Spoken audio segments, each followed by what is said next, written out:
네, 현재 시간 3시 5분 지나고 있습니다. 평소와는 다르게 아직 장 마감의 시간이 남아 있습니다.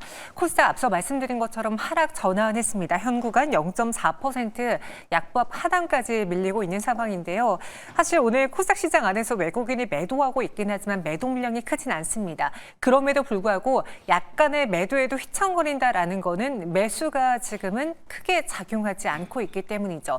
사들이는 사람과 호재는 없는 상황 안에서 오전장에 잠깐 보여줬던 정부 차원에서의 이 당국의 환율 구두 개입 소식은 잠깐만 호재로 작용을 했고요. 현 구간에서는 많은 종목들이 밀리고 있습니다. 앞서서는 코스닥 안에 대표적인 2차 전지주가 하락하고 있다고 했는데 조금 전에는 실리콘투의 실적이 공개가 되고 나서 실리콘투를 필두로 한 화장품주들의 하락이 눈에 띕니다. 지금 보신 게 분봉 차트인데요. 3분기 실적이 예상치를 하회하자 갑작스럽게 주가가 밀려나고 있습니다. 이번에 영업이익은 426억 원을 기록했습니다. 컨센서스 대비 한 4.5%가량 못 미치는 수치인데 최근에 실적이 잘 나옴에도 불구하고 화장품주에 대한 투자 심리가 위축된 상황 안에서 기대치마저도 충족하지 못하는 실적이 나오자 이거를 시장은 쇼크처럼 받아들이고 있는 모양새입니다. 왜 오후장에 이런 분위기가 또 형성되고 있는지 지금 바로 알아볼게요. 이재규 본부장과 함께하겠습니다. 어서 오세요. 안녕하세요. 네, 안녕하십니까. 실리콘투 역시도 코스닥 시총 상위권에 있는 종목이다 보니까 실리콘투의 급락이 지수에도 영향을 좀 미치는 것 같습니다. 컨센을 크게 하회한 건 아닌 것 같은데 네. 오늘 좀 많이 밀리네요.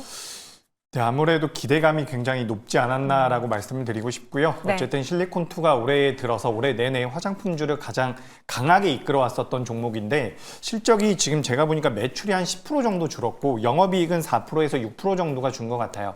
시장의 예상 대비해서 살짝 미스가 났는데 사실 지금 실리콘투가 만들어내고 있는 영업이익을 본다라고 한다면 지금 뭐 고평가라고 보긴 좀 어렵습니다. 그래서 가치적인 측면에서는 조금 더 올라가는 게 맞다라고 보고 있는데 지금 시장의 흐름 자체가 굉장히 안 좋죠. 여기다가 이제 우리나라 화장품 같은 경우는 미국 쪽에다가 무관세로 수출을 하고 있었던 부분인데 트럼프 당선인이 나오면서 보편 관세를 하겠다라는 내용들이 나왔죠. 그래서 이제 우리나라 화장품 기업들 같은 경우도 어떻게 보면 좀 피해를 입지 않을까라는 부분들이 어느 정도 부각이 되고 있는 것 같습니다. 그래서 지금 이 기업에 대해서 좋게 보고 있는 시각들도 있겠지만 일단 저는 주가 흐름이 이렇게 꺾인다라고 한다면 바로 V자 반등을 하기에는 굉장히 좀 어렵지 않을까라고 생각이 되기 때문에 관련되어 있는 요 종목군들이라든지 화장품 같은 경우는 제가 이제 우리 방송에서 또 이런 말씀 많이 드렸던 것 같아요.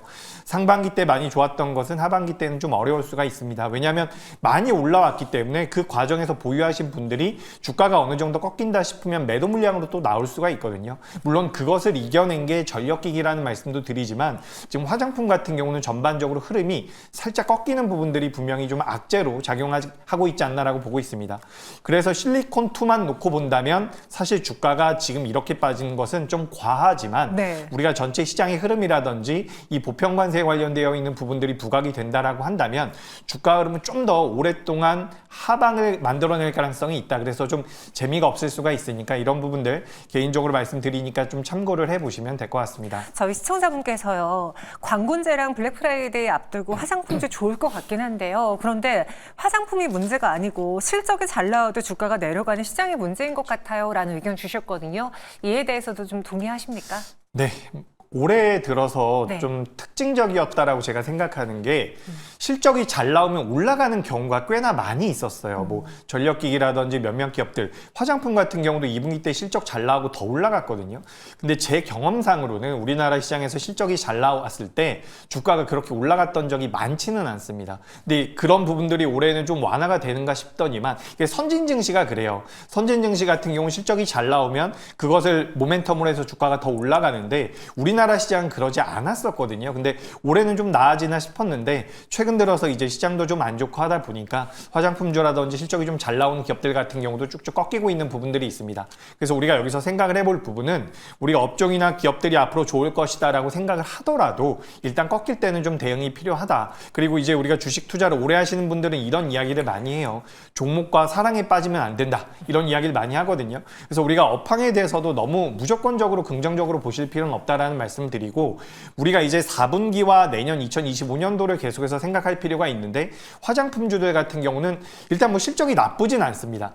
하지만 이 부분들이 우리가 2024년도 중순에도 알고 있었을 가능성이 높다라는 거죠. 우리가 광군제라든지 뭐 블랙 프라이데이 같은 경우도 사실 매년 하고 있는 부분이기 때문에 이런 네. 부분들이 우리나라 기업들의 영향력은 주고 모멘텀으로 작용할 가능성이 있지만 새로운 무언가를 뛰어넘는 그런 모멘텀으로 작용할 가능성은 낮기 때문에 저는 살짝은 보수적인 의견 드려보도록 하겠습니다. 네, 실리콘투 가격 다시 한번 보겠습니다. 현 구간에 17%나 넘게 급락하고 있습니다. 33,300원까지 내려와 있는 상황이고요. 최근에 6개월간의 흐름을 놓고 보면요. 이 화장품주들이 전반적으로 최근 한 달 동안에 횡보하거나 부진한 상황 안에서 오늘 갑작스럽게 장대 음봉이 나오면서 지금 200일 이동평균선까지 맞닿아 버렸습니다. 그러다 보니 코스닥 시장에 지금 부담을 주고 있는 상황이고요. 코스닥 역시도 약보합권이 넘어서는 0.75%가량의 하락까지 나타내고 있습니다.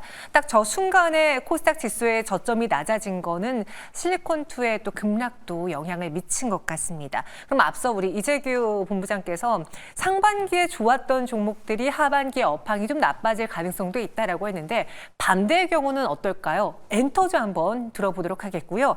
파마리서치는 리쥬란 효과의 목표가가 껑충 뛰어 올랐는데 앞서 봤던 화장품주들처럼 이들도 실적을 반영하지 못하게 되는 건지도 알아보겠습니다. 먼저 엔터, 현 구간에서의 주가 흐름 보시죠. 일단 오늘 코스닥이 하락 전환하는 와중에도 나름 버텨주고 있긴 합니다. SM은 1.4%, JYP 엔터는 6.33%, 큐브 엔터는 4.67% 오르고 있죠.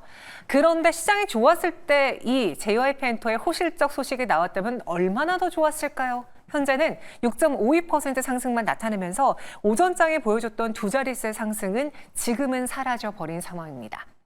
모범생 JYP 엔터테인먼트의 부활이라고 한번 표현을 해봤어요. 많은 분들이 진영이 형 이번엔 타출 가능해? 라고 되묻는다라고 하는데요. 3분기 실적 매출액 전년 동기 대비 22% 증가했고요. 영업이익도 10% 상승, 당기순이익 역시도 올랐습니다.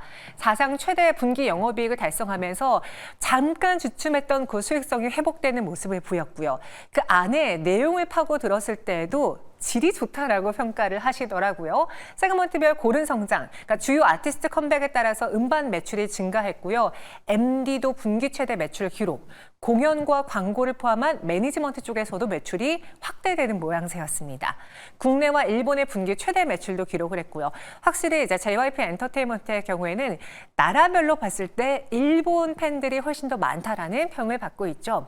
그런데 이거는 JYP 엔터뿐만이 아닙니다. 하이브, SM, YG 최근에 실적을 발표한 대표 엔터사들의 스코어를 보면요. 하이브의 경우에는 컨셉과 부합하는 모습이었고요. SM 엔터의 경우에는 매출액의 컨센서스를 소폭 하회했습니다. JYP 엔터와 YG 엔터의 경우에는 컨센서스와 비교해 봤을 때는 시장 예상치를 상회하는 실적을 내놨고 최근 한 달 동안 지수가 부진했음에도 불구하고 엔터주들의 성적표를 놓고 봤을 때 그중에서는 하이브가 11% 그리고 로제 열풍의 테마를 같이 좀 탄 YG 엔터테인먼트가 17.88%. 나름 최근 한 달 동안 시장 부진함 안에서도 엔터주들은 살아나려는 움직임을 보여주고 있습니다. 이재규 본부장님. 네. JYP 엔터테인먼트 살아 돌아왔다. 모범생이 다시 귀환했다라고 현 구간 평가해도 괜찮을까요?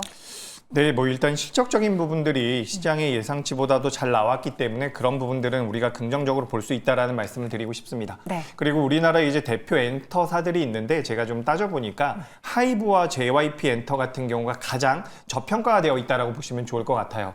그래서 어느 정도의 모멘텀이 붙으니까 다른 기업들에 비해서 좀 더 좀 탄력적인 모습이 나오지 않나라고 생각이 되고 있는데 전 JYP 엔터라든지 이를 포함한 엔터주들 같은 경우는 추가적인 우상향의 가능성이 높다라고 보고 있습니다.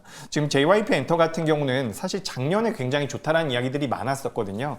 그 증권가에서도 JYP 엔터를 탑픽으로 꼽는 경우가 굉장히 많았었는데 주가 낙폭은 또 가장 많이 나온 것 같기도 해요. 어쨌든 2024년도에 여러 엔터사들의 그런 아티스트들이 그런 불협화음들이 많이 있었죠. 그래서 우리가 사람으로 일을 하고 있는 부분들이기 때문에 인력 쪽에 대한 리스크가 많이 반영될 수가 있다. 그래서 엔터 쪽은 투자하기가 어렵다라는 이야기들까지 많이 나왔었습니다. 하지만 분명히 성장 성장성이 있고 매출단이 좀 어떻게 보면 다른 산업군들에 비해서 안정적으로 나올 수 있다는 부분들이 어떻게 보면 엔터주들의 모멘텀으로 좀 작용하고 있지 않나라고 생각이 돼서 전 JYP엔터를 비롯한 엔터주들은 좀 긍정적인 의견을 드리고 싶고요. JYP엔터가 제가 지금 월봉을 잠깐 띄워보도록 하겠습니다. 네. 2023년도 7월 달에 고점이 나왔거든요. 그리고 나서 굉장히 오랫동안 하락을 했어요. 그래서 우리가 지금 작년부터 엔터주들 작년 10월 달부터 앨범 판매량이 꺾였다라는 이야기가 나왔는데 고점 대비해서 앨범 판매량이 거의 한 40%에서 50% 정도가 깎였었거든요. 근데 최근 들어서 앨범 판매량이 전반적으로 저점을 다지면서 반등을 해주는 모습을 고려해 본다면 엔터주들 괜찮을 것 같고요. 추가적으로 최근에 이제 우리 시장에 지대한 영향을 미치고 있는 게 바로 미국의 대선이었죠. 그래서 트럼프가 당선이 되고 나서 여러 종목군들이 변동성이 나오고 있는데 이 엔터사들과 관련되어 있는 매출 같은 경우는 중국에서 관세를 매기기가 좀 껄끄러운 부분이 있다라고 이야기가 되고 있습니다. 그렇다라고 한다면 엔터주들 같은 경우는 상대적으로 좀 투자함에 있어서 좀 편하지 않을까 그런 생각도 들고 있고 중국에서 최근에 어쨌든 경기 부양 뭐 시장에 눈높이에는 미치지 못했지만 경기 부양이라든지 중국 쪽에서 이 엔터 쪽에 대한 모멘텀들을 만들어줄 가능성도 있기 때문에 이런 다방면적인 부분들을 고려해 본다라고 한다면 엔터주는 추가적인 상승인 가능성이 있다. 그러니까 작년부터 굉장히 많이 빠졌어요. 물론 저점 대비해서 반등도 많이 했지만 여기서 추가적인 우상향의 가능성이 있다라고 생각을 하고 있고 제가 앞서서도 이야기를 했고 앵커님께서도 잠깐 브리핑해 주셨지만 저는 시장이 상반기 때 좋았던 게 하반기 때는 좋지 못하다라고 말씀드리는 이유가 연말이 되면 될수록 이제 매도 물량이 나올 가능성이 분명히 있거든요. 근데 주가가 많이 올라간 기업들을 매도하는 경우가 많지 주가가 밑에 있는 기업들을 매도하는 경우는 적습니다. 그렇기 때문에 2025년도 상반기를 목표로 해 본다라고 한다면 그동안 시장에서 좀 외면됐었던 그러니까 최근 시장의 트렌드가 그렇죠. 우주산업 관련주도 시장에서 외면이 되다가 올라오고 있고요. 엔터주들도 마찬가지라고 저는 생각을 하고 있거든요. 그래서 이런 종목군들 같은 경우는 좀 더 시세가 이어질 수 있지 않을까 이렇게 의견 드리겠습니다. 그러면은 앞서 이야기를 들어보니까 JYP엔터에 거는 기대가 좀 있으신 것 같은데요. 오늘 제가 말씀드렸잖아요. 오전장에 그 두 자릿수 상승을 좀 보이지 못하고 윗꼬리가 달린 게 아쉬운 상황에서 지금은 그럼 더 들고 가도 괜찮은지 과거 박진영 PD가 그런 이야기 했습니다. 나라면은 JYP엔터 주식 산다고 사 모으고 있다 뭐 그런 식으로 이야기를 했었잖아요. 본인 회사니까 그렇게 이야기해야죠. 그럼 현 구간에서 보유자분들은 이번 사이클은 좀 믿고 기다려 볼까요? 아니면 수익이 조금이라도 났을 때 실현하는 게 좋을까요? JYP엔터는 저는 더 갈 가능성이 높은데 네. 지금 단기적으로 수익이 나고 있다라고 한다면 챙기시는 것도 뭐 나쁘지 않습니다. 그러니까 지금 우리가 투자를 어떻게 하느냐 내가 만약에 여기서 주가가 밀리면 너무 마음이 안 좋다라고 한다면 챙기실 수도 있는 거죠. 저는 긴 호흡으로 본다라고 한다면 엔터주들은 더 갈 가능성이 높은데 지금 시장의 분위기 자체가 좀 좋지가 않거든요. 그래서 좀 부담이 된다라고 한다면 챙기시는 것도 괜찮습니다. 긴 호흡으로 본다면 저는 보유 그리고 짧은 호흡으로 봤는데 수익이 나고 있다라면 매도 이렇게 의견 비중 축소 정도로 의견 드리겠습니다. 그럼 현 구간에서 엔터주를 전체적으로 놓고 봤을 때 사실 올 한 해 다들 부진했잖아요. 그리고 아티스트 잡음도 좀 많았던 엔터였고요. 내년을 보고서는 계속 투자 의견으로 봤을 때 매수 관점으로 봐도 괜찮은 건지 현 시점에서 엔터주 투자 의견과 그 안에서의 대장주, 탑픽주 마지막으로 골라주시죠. 네, 일단 엔터주 저는 긍정적이다 이렇게 말씀을 드릴게요.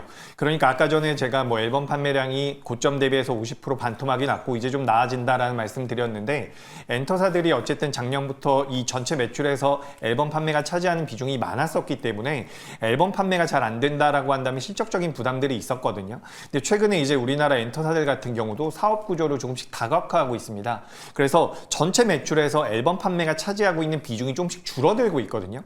다른 쪽에서 매출이 나오고 있다는 부분이죠. 그런 관점에서 다른 쪽에서 매출이 안정적으로 나오는 과정에서 만약에 앨범 판매까지 돌아선다라고 한다면 전 추가 상승의 가능성이 높다라는 말씀을 드리고 오늘 같은 경우는 이제 우리 시장에서 JYP엔터가 가장 탄력적인 모습을 보이는데 최근에 우리나라 시장에서 디어유라는 기업이 어떻게 보면 가장 좋은 대장주의 역할을 해주고 있었습니다. 근데 이 디어유가 어쨌든 팬 플랫폼과 관련되어 있는 기업이거든요. 근데 이 팬 플랫폼이라고 이야기를 한다면 바로 하이브가 있다라는 거죠. 하이브 같은 경우도 위버스라는 팬 플랫폼을 통해 가지고 매출을 만들어내고 있는 부분들이 있기 때문에 전 지금 이제 엔터 4사들 중에서 하이브란 기업 같은 경우는 이제 팬 플랫폼을 통해서 만들어낼 수 있는 매출 구간이 어떻게 보면 다른 엔터사들과는 조금은 차별화될 수 있다는 말씀을 드리고 싶습니다. 그래서 오늘은 JYP 엔터가 가장 좋지만 전반적인 흐름상 이 하이브가 가장 메리트가 있지 않을까라고 말씀을 드리고 싶고요. 아까 전에도 제가 잠깐 말씀드렸는데 우리 시청자분들께서도 이 재무제표를 한 번씩 봐보시면 좋을 것 같은 게 뭐냐면 지금 우리나라 엔터사들 같은 경우는 그 HTS를 보시면 이렇게 PBR이라든지 PER 밴드가 있거든요. 그래서 여기 보시면은 지금 JYP 엔터의 PBR 밴드입니다. PBR 밴드를 보시면 될 것 같은데 우측 것이 이제 PBR 밴드거든요. 거의 가장 하단부에 놓여 있다라는 거죠. 이게 그러니까 다른 기업들과 비교한 게 아니라 이 JYP 엔터라는 기업이 이 정도로 저평가가 되어 있다라는 부분인데 지금 하이브 같은 경우도 엔터사들 중에서는 가장 저평가가 되어 있다라고 보시면 좋을 것 같거든요. 그래서 SM이라든지 YG 엔터 같은 경우는 이 PBR 밴드가 지금 좀 더 높게 형성이 되어 있어요. 그래서 이제 가치적인 측면에서 봤을 때도 하이브가 좀 매력적이라는 말씀을 드리고 싶고 네. 2025년도에는 이제 엔터사들마다 주력 아티스트들이 많이 복귀를 한다라고 하죠. 그래서 엔터 이야기하면 이 BTS 이야기를 안 할 수가 없는데 지금 하이브가 2025년도에 예상이 되고 있는 복귀할 수 있는 매출을 만들어낼 수 있는 IP가 10개 정도가 된다라고 합니다. 하이브가 10개고요. JYP 엔터가 8개 그리고 SM이 8개라고 이야기가 나오고 있고 YG 엔터는 좀 더 적은 것 같아요. 그래서 우리가 2025년도에 복귀하는 아티스트들의 그런 IP를 기준으로 보더라도 전 하이브가 좀 더 매력적이지 않을까. 그래서 하이브 같은 경우도 추가적인 우상향의 가능성이 있다라는 말씀을 드리면서 지금 어쨌든 시장에서 자금이 몰리는 쪽으로 계속해서 몰리고 있죠. 그래서 이런 부분들을 고려해 본다면 전 엔터주들은 올라온 것 같지만 그래도 조금씩은 공략해 보시는 게 어떨까라는 의견 드리겠습니다. 네, 그래서 하이브를 엔터 내에서에도 최선호주로 선택을 했고요. 이번 사이클은 일순간이 아니라 조금 이어질 것 같습니다. 하지만 그 안에서 수익을 실현하는 것도 좋은 방법일 것 같다라는 의견까지 드리겠고요. 이번엔 파마 리서치로 가볼까요? 조금 전에도 말씀드린 것처럼 최근에 실적이 잘 나와도 전혀 주가에 반응을 하지 못하는 기업들이 많습니다. 제가 최근에 휴재 메디톡스 사태 이야기하면서 실적이 좋은데 왜 이렇게 밀리죠? 라는 질문을 드린 바 있거든요. 오늘은 파마 리서치가 그런 아쉬운 종목이 되었습니다. 현 구간에는 4.34% 하락한 20만 9,500원. 어제 실적이 나왔다고 하는데 그럼 실적이 안 좋아서 그런 건가요? 뜯어보도록 하죠. 매출액은 829억 원을 기록하면서 전년 동기 대비 30%, 영업이익 역시도 30% 가까운 상승을 보여줬습니다. 349억 원을 기록했습니다. 여러분들도 이제 파마 리서치를 공부하신 분은 아시겠지만 안면부의 주름 개선 의료기기 리쥬란이 효자 노릇을 해주고 있습니다. 강력한 수요로 인해서 내수는 물론 수출까지도 이번에 모든 국내외로 성장하는 모습을 보여줬는데요. 기존에는 내수 시장에 좀 한계가 있는 거 아니야? 라는 의구심이 있었는데 국내 소비자분들도 많은 부분이 이 리쥬란을 이용하시고요.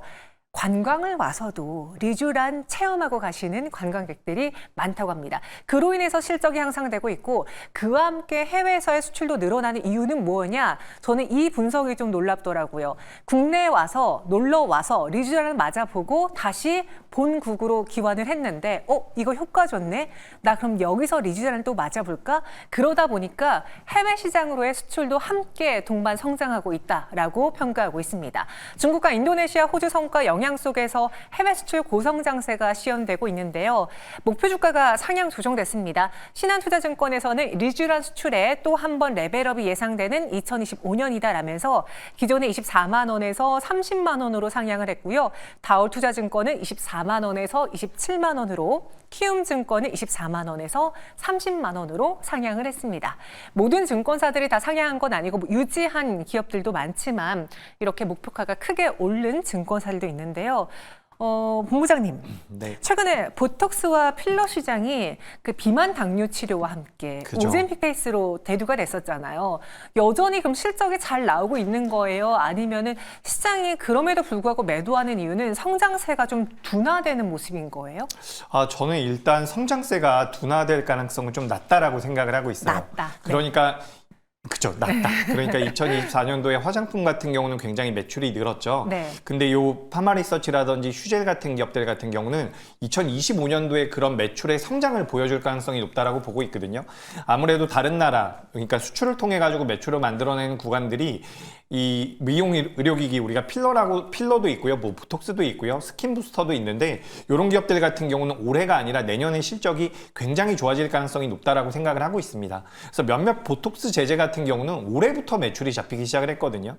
그래서 이 부분들이 어떻게 계속해서 부각이 될 수 있을지, 그런 모멘텀들이 만들어질지는 좀 따져봐야 되는데, 방금 전에 이제 앵커님께서도 말씀을 해주셨던 것처럼 올해 우리나라 제약 바이오에서 가장 큰 트렌드와 화두였던 것은 비만 당뇨죠. 근데 이 비만 당뇨 치료를 받는다라고 한다면 살이 꺼지거나 이렇게 좀 굉장히 헬스케 보인다. 그래서 우리가 오젠픽 페이스라는 이야기를 많이 하더라고요. 그래서 그 오젠픽 페이스를 좀 개선하기 위해서는 이런 필러라든지 보톡스 쪽에 대한 수요가 많을 가능성이 높고, 오늘 이제 파마리서치도 이야기를 하고 있는데 스킨 부스터 쪽에 대한 관심도도 시장에선 굉장히 높아지고 있다라고 보시면 좋을 것 같습니다. 그래서 우리가 이 기업들을 볼 때 내수는 어떻게 보면 포화 상태이다라고 볼 수도 있는 부분이지만 계속해서 연속적으로 매출이 나올 수 있다는 부분을 일단 기반으로 잡아놓고 해외 쪽에 대한 매출이 늘어난다라고 한다면 외형 성장이 나올 가능성이 굉장히 높거든요. 그래서 우리나라가 잘하고 있는 분야 중에 하나이기 때문에 저는 아직까지는 오늘 관련되어 있는 종목군들의 흐름이 휴젤은 좀 괜찮고요. 뭐 파마리서치 같은 경우는 좀 밀리고 있고 메디톡스는 좀 꺾이는 부분들이 있는데 전반적으로 아직까지는 자금이 크게 이탈하진 않았다라고 생각을 하고 있습니다. 이 자리 굉장히 중요할 것 같거든요. 여기서 한 차례 더 꺾인다라고 한다면 뭐 실적적인 부분이라든지 2025년도에 대한 기대감이 있다라고 하더라도 일단 꺾일 가능성이 높다라고 보시는 게 좋은데, 아직까지는 저는 그래도 우상향에 대한 기대를 놓지 않아도 되지 않을까. 그러니까 화장품주에 대해서 제가 부정적으로 말씀드리는 것 같은데, 화장품은 2023년도보다 2024년도에 실적이 굉장히 좋아졌단 말이에요. 네. 근데 이 필러나 보톡스와 관련되어 있는 스킨 부스터와 관련되어 있는 기업들 같은 경우는 올해보다 내년이 굉장히 좋아질 가능성이 높다라는 거죠. 그러니까 시차가 조금 있다라고 보시면 좋을 것 같거든요. 그래서 그런 관점에서 봤을 때 저는 이 기업들은 좀 더 보시는 게 어떨까라는 의견 드리겠습니다. 그래서 휴젤의 실적이 정말 괄목할 정도로 잘 나왔는데 당일에 급등, 그 다음날부터 급락했던 그 시기가 트럼프 후보가 당선이 된 시기랑 맞물렸습니다. 그래서 혹자는 그런 이야기를 하더라고요. 이제 워낙 우리 미용 의료기기들의 수출 데이터가 좋다 보니 이 부분에서도 향후 트럼프 당선인이 보편 관세라던가 세금이라던가 이 부분에 있어서의 좀 단점으로 작용하지 않을까라는 네. 걱정을 하고 계신 분도 있는데 어떻게 보세요?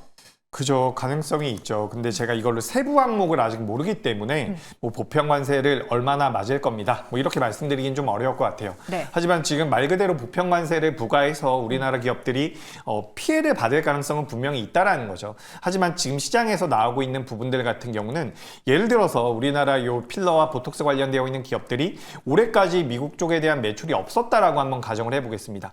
근데 내년부터 매출이 생긴다라고 한다면 기업들 입장에서는 어쨌든 매출단이 늘어나는 거고 외형 성장이 이어지는 부분들이기 때문에 저는 그 관세에 대한 부분들 분명히 부담이 되고 있지만 외형 성장이 좀 더 가파를 가능성이 높다. 그리고 외형 성장이 조금만 진행이 된다라고 하더라도 외부 쪽에 대한 수출 모멘텀들을 받아갈 가능성이 높기 때문에 저는 여전히 좀 긍정적인 말씀을 좀 드리고 싶고요. 실질적으로 이제 트럼프가 어떤 행동을 할지는 좀 봐야겠죠. 네. 하지만 우리나라 기업들 좀 저는 긍정적으로 보겠다라는 말씀을 드리고 싶고요. 지금 문제는 이 기업들이 과연 탄력적인 모습을 보일 수 있을까? 저는 이 부분이라고 생각을 하거든요. 제가 앞서서도 오늘도 계속해서 말씀드렸던 게 많이 올라갔던 기업들이 좀 어렵다라는 말씀 드리고 있거든요. 그래서 저는 이 업종, 이 종목군들 같은 경우는 전 긍정적으로 보고 있지만 만약에 지금 신규 매수를 하신다라고 한다면 뭐 아까 전에 잠깐 이야기를 나눴었던 엔터라든지 최근에 자금이 들어오고 있는 우주항공이라든지 이런 쪽이 오히려 저는 좀 더 매력적이지 않을까라고 생각을 하고 있어요. 그래서 관련돼서 보톡스 관련주들 외형 성장 좀 더 나올 가능성이 높은데 만약에 꺾이면 대응이 반드시 필요하다. 그렇다면 어디가 좀 더 매력적일까? 최근에 들어오고 있는 자금이 들어오고 있는 쪽에 대해서 그러니까 관심이 없었던 쪽이죠. 지금 가만 보시면 스튜디오 드래곤 같은 경우도 오랜만에 올라오거든요. 네. 그러니까 이런 종목들 같은 경우는 뭐 한 달, 두 달 소외됐던 게 아니에요. 뭐 반년, 1년 동안 소외가 됐었던 종목군들이기 때문에 자금이 들어오면 그 연속성이 좀 더 이어질 가능성이 있다라는 거죠. 그래서 내가 좀 짧게 보고 싶다라고 한다면 살아있는 종목군들, 그러니까 차트가 정배열이 되어 있는 뭐 보톡스도 괜찮은데 내가 좀 길게 보겠다라고 한다면 최근에 좀 반등이 나오는 시장 전체적인 측면에서 최근에 반등이 나오는 종목군들이 좀 더 더 매력적이지 않을까 이렇게 의견 드리겠습니다. 앞서 이제 화장품 저희가 실리콘투의 실적이 나오면서 이야기를 해드렸고, 그리고 조금 전에는 미용 의료기기를 진단해 보고 있는데요. 약간은 보수적인 입장이 보인다라는 게 느껴집니다. 그럼 지금 현재 관련주들의 주가 추이는 어떤지 마지막으로 볼게요. 현재 파마리서치는 3.65%의 내림세를, 휴메딕스는 1.3%, 메디톡스도 1.4%고요. 그 안에서도 좀 기대가 된다라고 꼽아주셨던 휴젤의 경우에는 3.22% 오름세 나타내고 있습니다. 과거에는 이제 미용 의료기기 하면은 거의 대장이 클래시스였는데요. 지금 순간에는 미용 의료기기의 대장은 누구이며 그 안에서 최선호주 마지막으로 그냥 구분을 해보도록 할게요. 네, 일단 우리가 클래시스나 제이시스 메디칼 그리고 비올 같은 기업들과 이 보톡스나 필러 쪽 기업들을 살짝 구분할 필요도 저는 있다라고 보고 있거든요. 최근에 이제 시장에서 좀 더 화두가 됐던 것은 이 보톡스와 필러 쪽 기업들이라고 저는 생각을 하고 있습니다. 그래서 대장주를 꼽는다라고 한다면 어쨌든 저는 주가가 강한 기업이 좀 더 낫다라고 생각을 하고 있어서 오늘 기준으로는 저는 휴젤이 맞지 않나라고 말씀드리고 싶고, 휴젤 같은 경우는 어쨌든 소송이 끝난 이후에 미국 쪽에 대한 매출이 이제 본격적으로 잡힐 가능성이 높아요. 그런 부분들을 고려해 본다라고 한다면 어쨌든 그 부분에 대해서 관세가 있다라고 하더라도 우리나라 기업으로서 전 세계적으로도 굉장히 경쟁력이 있는 제품이기 때문에 가격적인 경쟁력이 있다라고 하더라고요. 물론 효능도 뛰어나다라고 합니다. 그래서 그런 부분들을 고려해 본다라고 한다면 하반기와 2025년도까지도 어떻게 보면 메리트가 부각될 가능성이 높다. 다만 이 내용들이 지금은 어느 정도 알려져 있는 내용이에요. 그래서 실제로 숫자가 잘 찍히는지 여부, 그리고 우리 시장 자체가 버텨주는지 여부도 우리가 좀 체크를 하면서 공략해 볼 필요가 있다는 말씀 드리겠습니다. 오늘의 이슈 추적은 우리 이재규 본부장과 함께했습니다. 자세한 설명 고맙습니다.